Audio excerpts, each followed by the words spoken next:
In today's video, I'm going to teach you how to see pinned items on Slack. Pinned items are a simple way to keep important messages and files at your fingertips.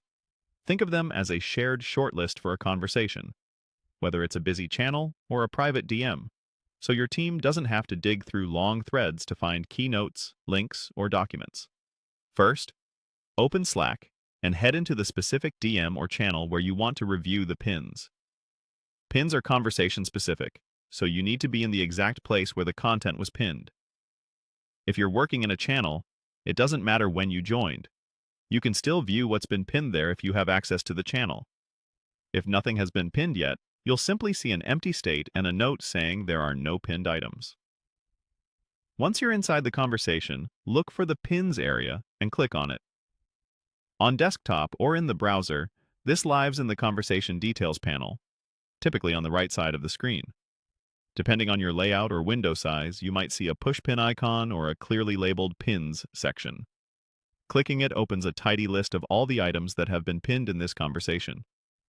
Inside the Pins view, you'll see a concise record of messages and files, along with who pinned them and when. You can scroll to scan the highlights, and when something looks relevant, click it to jump directly to that message's place in the timeline. That jump to view gives you the surrounding context, which is especially helpful for pinned comments or instructions that reference a larger discussion.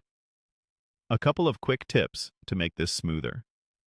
If you don't immediately see pins, try expanding Slack to a wider window or glance at the Conversation Details panel. The label can be tucked away when space is tight. Also, visual themes and updates can slightly adjust where the pins label appears, but it always lives with the conversation details, not in your personal sidebar. On mobile, the pins list lives in the conversation's details area as well, so you'll find it alongside other conversation info. If you still can't find any pinned items, it may be that nothing has been pinned in that conversation yet, or your workspace has adjusted permissions around pinning. In that case, check with an admin or ask a teammate whether pins are in use for that channel. That's all there is to it. Go to the DM or channel you care about, click on Pins, and you have a curated list of the most important messages and files ready whenever you need.